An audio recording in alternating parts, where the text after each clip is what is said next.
ever play a game that just felt special? You might not be able to put your finger right on it, but you can tell that somebody out there put a lot of time, effort, and quite possibly even their heart and soul into it. Well, I have, and I feel like talking about it. Alright, now that we got that sappy introduction out of the way, Dust, an Elysian tale for Xbox Live Arcade. And just recently, the PC too. This game, in my god-honest opinion, is a freaking gem. And hell, even the game's development history is kind of interesting. It only came out last summer, that being 2012, but it's been in the works since 2009. It was originally supposed to be some kind of 8-bit game along the lines of Castlevania, and would just be another regular-ass Xbox Live indie game. But then creator Dean Dodrill, is that how you say his last name? Ended up winning a competition called Dream Build Play, and got the chance to expand his little project into the big-ass XBLA game that stands before us. Charming and artsy, with the style of an animated Disney film, this one man's dream come true certainly does have a lot cut out for it. So let's dive in, shall we? What was once a land of promise has fallen to the ravages of war. And it was in this, our most desperate hour, that the greatest of Elysian tales began. Story. Welcome to the world of Felana, a furry's paradise. And now that that joke is permanently out of the way, the land seems to be in a time of peril, mostly because of some douchebag named General Gaius. You play as a mysterious warrior known only as Dust, who wakes up in a random bed of flowers. Dust. Dust. Arise. Suffering from typical video game amnesia, he's greeted by a talking sword named Ara. Now rise and claim the blade of Ara. And a random Nimbat called Fidget. I'm Fidget, guardian of his sword. Apparently, Dust summoned Ara, but of course, he can't recall why. So the three of them, that being the two people and the one talking sword, set out to find out just what exactly Dust is supposed to do, while trying to help out whoever they come to pass, and hopefully find and put a stop to that evil butt-faced general. Our victory is all but assured, Commander.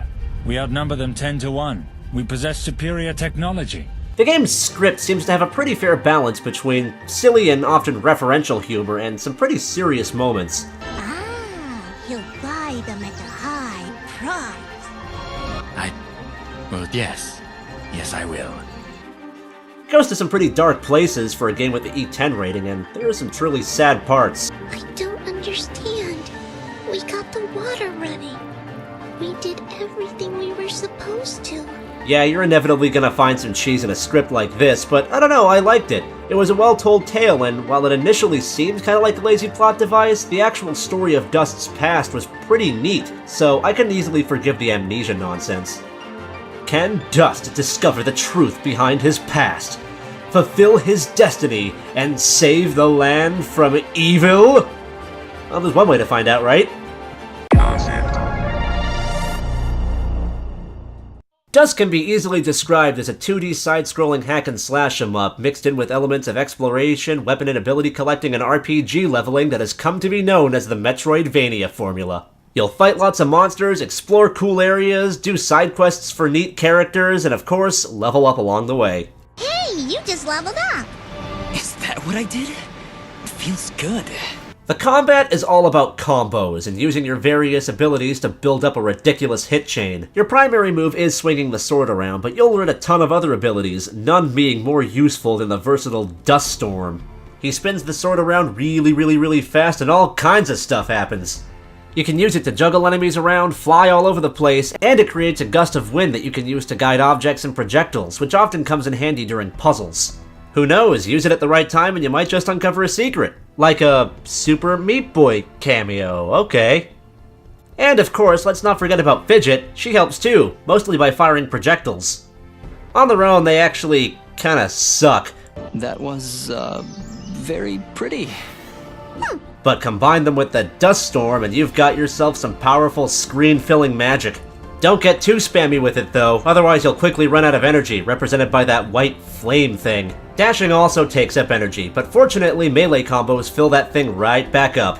And of course, we have our standard RPG elements as well. Doing everything from beating monsters to finishing quests nets you experience, and as you might have guessed, filling up that blue experience bar gains you a level. And leveling up nets you a skill gem, which you can use to increase one of 4 base stats: Dust's attack strength, his defense, his maximum health, and the potency of Fidget's magic. You won't really be able to do any min-maxing though, as the game prevents you from upgrading certain stats beyond a certain point if your other stats are significantly lower. This is good because it means you'll have a fairly balanced character while still being able to keep some level of customization. You can further beef up Dust with equipment. You know, the usual deal: armor, sword augments, rings, pendants. In addition to beefing up your base stats, they can also increase other variables like luck and even regenerating health. Oh, and of course you can equip tasty food that can bring your life bar right back up. Sort of.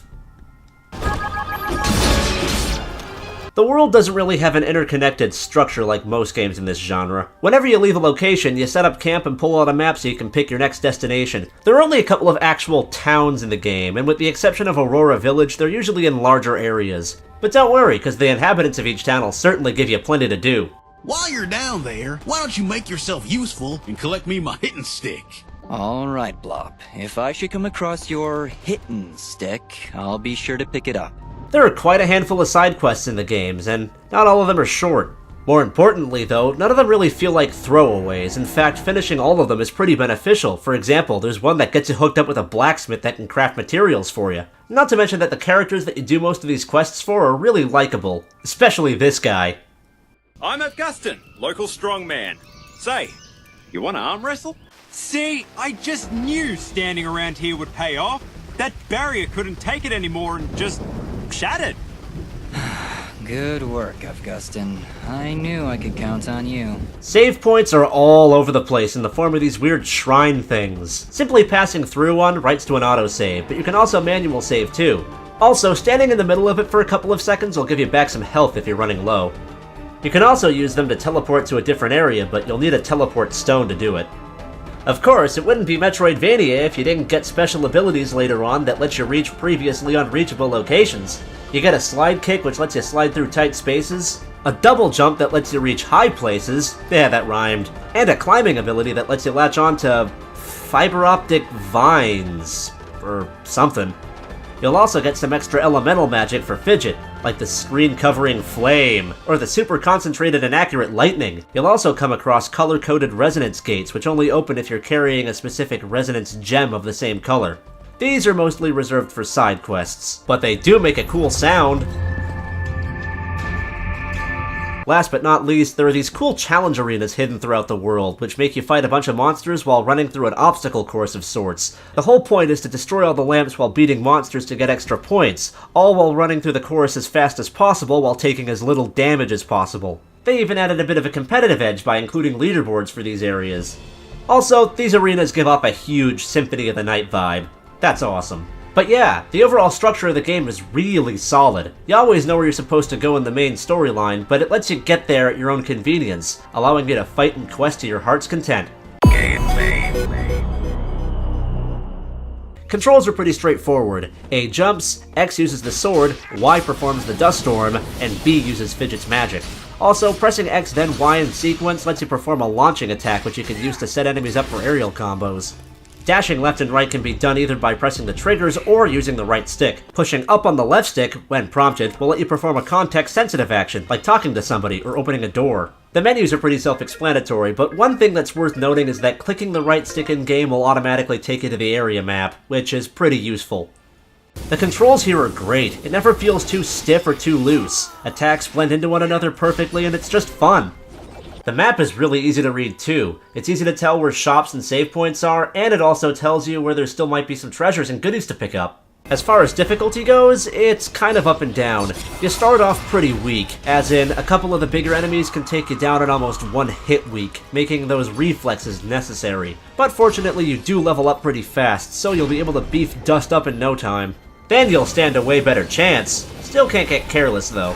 My recommendation would be to spend your first couple of skill gems on health and defense. Plus, if you beef up your attack power too much, it'll become significantly harder to score the fabled 1000 hit combo! Someday, I'm gonna be just as powerful as you, and then I'll be able to get a 1000 hit combo! Speaking of combos, you'll want to get lots of them as they're tied to the experience system. The higher the hit chain, the more points you get. And of course, there are multipliers too. There are very few moments in the game that I could actually consider frustrating, and they mostly have to do with bomb puzzles where you have to use the dust storm to guide a flying bomb into a specific spot. In these areas, a pile of glowy rubble blocks the way and only bombs can clear them. However, if you do try using your sword, you do get this awesome looping animation.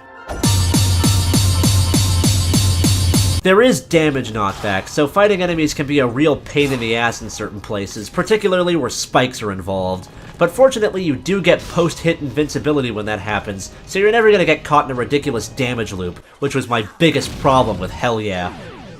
But yeah, the gameplay is really solid. Yeah, the bomb physics are a bit fucked up, but everything else is awesome.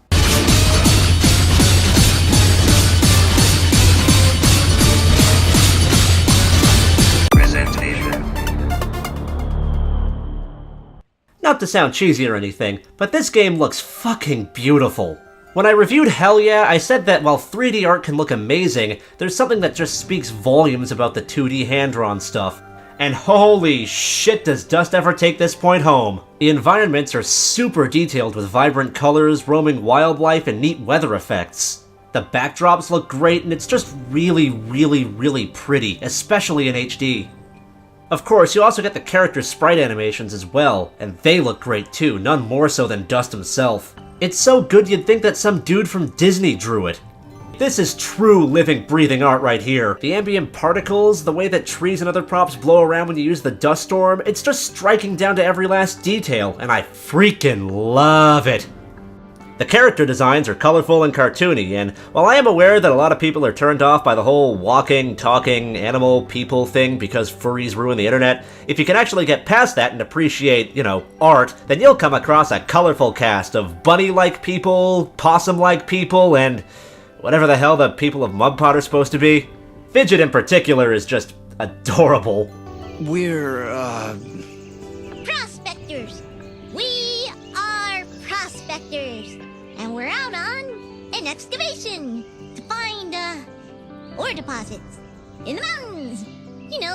Gold, silver, manganite? The sound is just as awesome. I'm sure somebody's gonna complain about just how silly the voice acting gets, but I thought it was suitable. It's definitely got a lot of cartoony goofiness to it, especially when, say, Fidget starts freaking out about something. No! Mash the buttons! Do something! But when they get emotional, you can definitely feel it. Who am I, Ara? What am I even doing here? Stop yelling! Just, please. One thing that I'm pretty sure we can all agree upon, however, is that the music fucking rocks. Courtesy of the folks over at Hyperduck Soundworks, we've got ourselves a moody orchestral score laced with piano melodies, lots of string work, and some soft synths in there just for some atmosphere.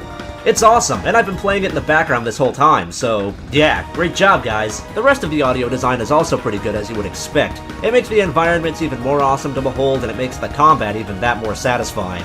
In other words, it looks and sounds just as good as it plays, and it plays pretty damn good.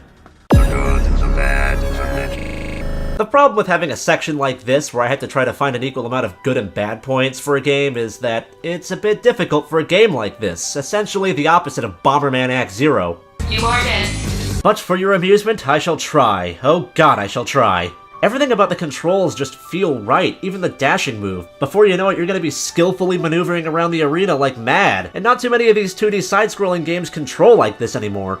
The areas might not be interconnected like traditional Metroidvania, but that does not make them any less striking. I'm not a really huge graphics horror person, but I still cannot get over how pretty this game looks.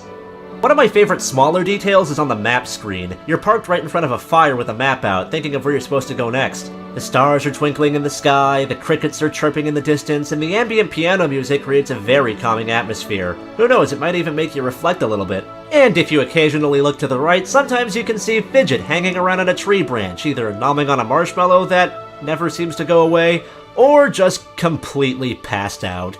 It's adorable, and it's those little details that can go a really long way for a game like this. The story itself is pretty good, and again, it actually goes to some pretty dark places for a game with the E rating. I guess that's what E10 is for, but still, damn. Hell, I'll even go as far to admit that one of the things that happened in the mid-game actually kinda hit home a little bit. But hey, as far as I'm concerned, that just shows that you've got a well-written tale. I always appreciate a good story in games, whether it be well-written or just well-told. And this is both. As far as bad things go, I can really only think of a couple of nitpicks, really. There is damage knockback, and there are a few areas where it can be frustrating, particularly if you're in a high place and there's a lot of cliffs. But there is one very specific side mission where it does become a real pain in the ass. You find some weird, mysterious box, and Fidget, being the adorable little nincompoop that she is, decides to open it. No, you opened the box! Why did you open the box?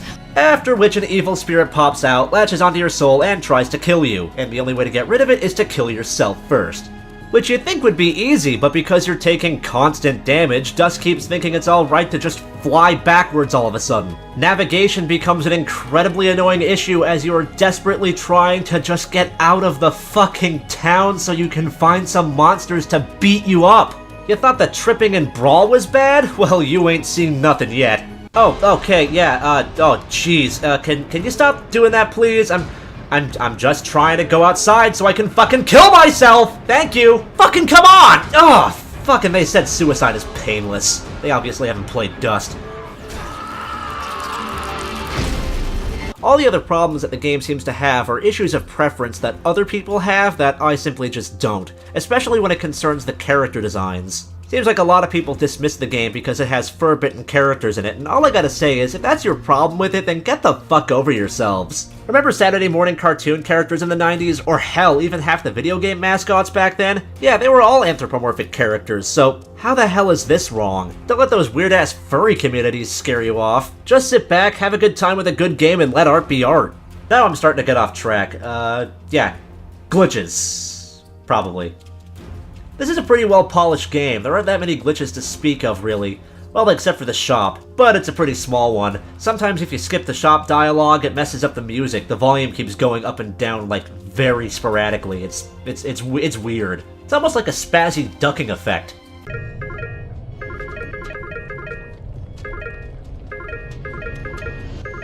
One of my roommates who also played the game somehow got stuck in the level environment, and I never ever managed to get that to happen to me. But it was still a thing that apparently happened, so I thought I'd mention it. But yeah, this is one finely crafted piece of software. Nary a glitch in... what the... Okay, it just shut down and put me back in the dashboard. Wonderful. You are officially the second game that's done that to me now, Dust. Oh well, it only happened that once, so isolated incident. Dust in Elysian Tale is fucking magical, and if you're a 360 gamer whose horizons are broader than what's viewable down a fucking iron sight and have any kind of appreciation for the arcade marketplace, then I genuinely feel you owe it to yourself to at least check out the demo. The game's currently priced at $15 or 1,200 Microsoft points, and it is very, very worth it. The story and characters are genuinely interesting, the gameplay is liquid crystal smooth, and the visuals are nothing short of breathtaking. And now the PC people can get on it too, where it even looks better. It's charming, it's artsy, and you can tell that it was made with a lot of love and care. Hey, maybe if we can make the sales go up, Humble Hearts might make more stuff. And that would be pretty awesome. Farewell, Warm Blood. Ashes to ashes. Dust to dust.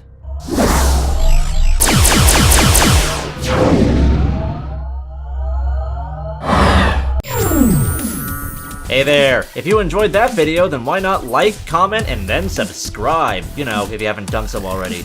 Then if you want, check out some of my other video game reviews. You know, the ones that weren't posted way back in 2008. Those are bad quality, and these ones are better quality, and here's hoping that I actually get around to posting more often. Maybe. I don't know.